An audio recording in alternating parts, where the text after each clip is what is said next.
दोस्तों नमस्कार। मेरा नाम है अनूप आकाश वर्मा और आप देख रहे हैं द रिपोर्टर हिंदी। उत्तर प्रदेश विधानसभा चुनाव 2027 की तैयारी अभी से शुरू हो चुकी है और केंद्र में प्रधानमंत्री नरेंद्र मोदी सरकार के 12 वर्ष पूरे होने के अवसर पर हुई एनडीए बैठक के बाद एक बात पूरी तरह से स्पष्ट हो गई है कि भारतीय जनता पार्टी इस बार भी अपने सहयोगी दलों को साथ लेकर चुनाव लड़ना चाहती है। बैठक के दौरान प्रधानमंत्री नरेंद्र मोदी की राष्ट्रीय लोकदल के नेता जयंत चौधरी, निषाद पार्टी के संजय निषाद, सुहेलदेव भारतीय समाज पार्टी के ओम प्रकाश राजभर और अपना दल एस की अनुप्रिया पटेल के साथ आई तस्वीरों को राजनीतिक संकेत के रूप में देखा गया। ये संदेश देने की कोशिश की गई कि बीजेपी गठबंधन धर्म निभाने के लिए तैयार है और 2027 में भी एनडीए की सामाजिक इंजीनियरिंग को बरकरार रखना चाहती है।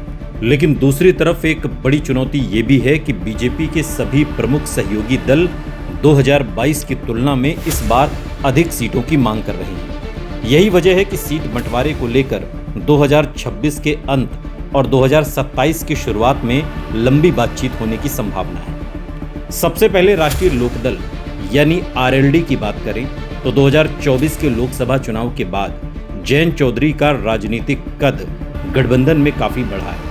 पश्चिमी उत्तर प्रदेश में जाट समुदाय के बीच आरएलडी का प्रभाव आज भी बना हुआ है। हालांकि 2022 के विधानसभा चुनाव में आरएलडी समाजवादी पार्टी के साथ थी और उसने लगभग 33 सीटों पर चुनाव लड़ा था।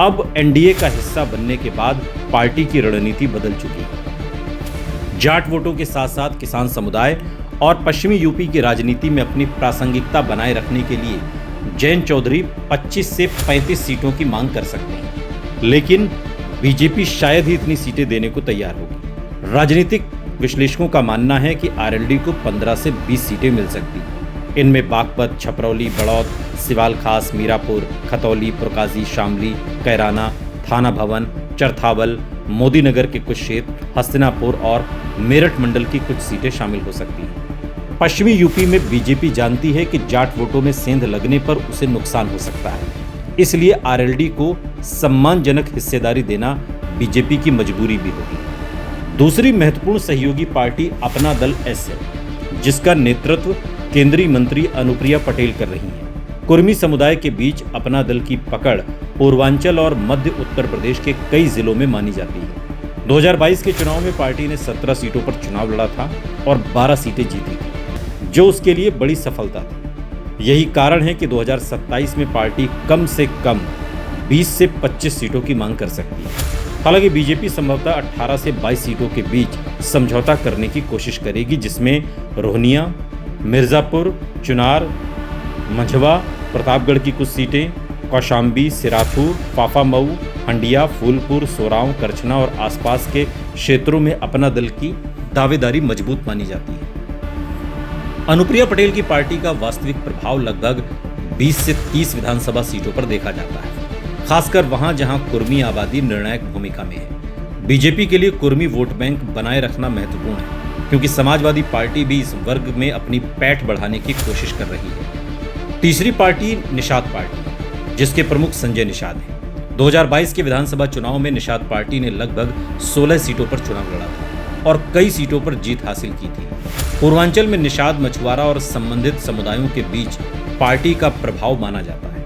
हालांकि 2024 के लोकसभा चुनाव के बाद संजय निषाद लगातार अधिक राजनीतिक हिस्सेदारी की मांग कर रहे हैं। निषाद पार्टी इस बार 20 से 25 सीटों की मांग कर सकती है, लेकिन जमीनी हकीकत यह है कि पार्टी का प्रभाव सीमित भौगोलिक क्षेत्रों तक केंद्रित है। बीजेपी शायद 12 से 15 सीटों से अधिक देने के पक्ष में नहीं होगी, जिसमें गोरखपुर ग्रामीण, कैंपियरगंज, खजनी, चिल्लूपार, बांसगांव, महाराजगंज की कुछ सीटें, संत कबीर नगर, बलिया, देवरिया और आजमगढ़ मंडल के कुछ क्षेत्रों में निषाद पार्टी की दावेदारी बन सकती है। बीजेपी ये भी देखेगी कि जिन सीटों पर निषाद पार्टी चुनाव लड़े वहां उसका संगठन कितना मजबूत है और क्या वास्तव में सीट जीतने की स्थिति में है या नहीं। चौथी और सबसे मुखर सहयोगी पार्टी है सुहेलदेव भारतीय समाज पार्टी, सुभासपा, जिसका नेतृत्व ओम प्रकाश राजभर करते हैं।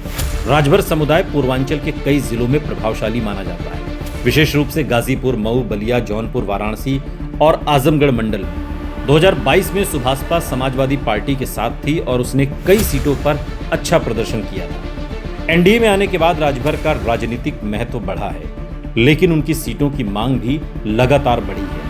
राजनीतिक हलकों में माना जाता है कि सुभाषपा 18 से 20 सीटों की मांग कर सकती है। हालांकि बीजेपी 10 से 15 सीटों के बीच समझौता कराने का प्रयास करेगी, जिनमें जहूराबाद, मोहम्मदाबाद, जखनिया, सैदपुर, जंगीपुर, गाजीपुर सदर, मऊ सदर, बेलथरा रोड और पूर्वांचल की कुछ अन्य सीटों पर राजभर का प्रभाव स्पष्ट रूप से दिखाई देता है। बीजेपी के लिए राजभर वोट बैंक महत्वपूर्ण है, क्योंकि समाजवादी पार्टी का पीडीए अभियान भी इसी सामाजिक वर्ग को आकर्षित करने की कोशिश कर रहा है।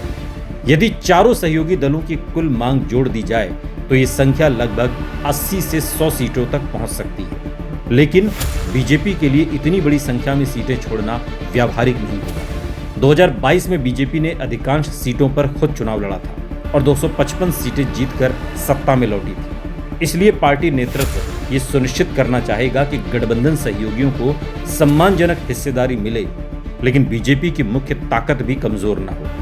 राजनीति के जानकारों का मानना है कि 2027 में सीट बंटवारा कुछ इस प्रकार हो सकता है कि आरएलडी को 15 से 20 सीटें, अपना दल एस को 18 से 22 सीटें, निषाद पार्टी को 12 से 15 सीटें, सुभाषपा को 10 से 15 सीटें और इस तरह कुल मिलाकर 55 से 70 सीटें सहयोगी दलों के हिस्से में जा सकती हैं, जबकि शेष 330 से 345 सीटों पर बीजेपी खुद चुनाव लड़ सकती है।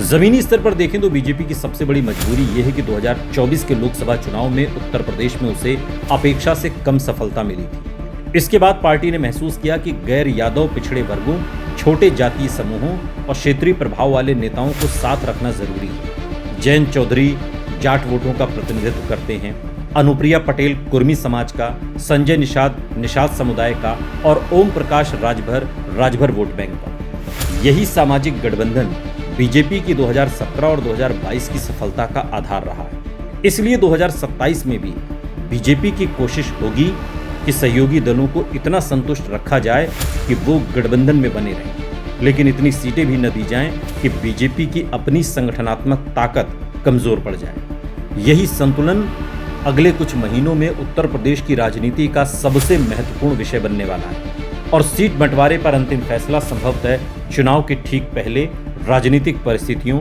सर्वेक्षणों और सहयोगी दलों की वास्तविक ताकत को देखते हुए किया जाए।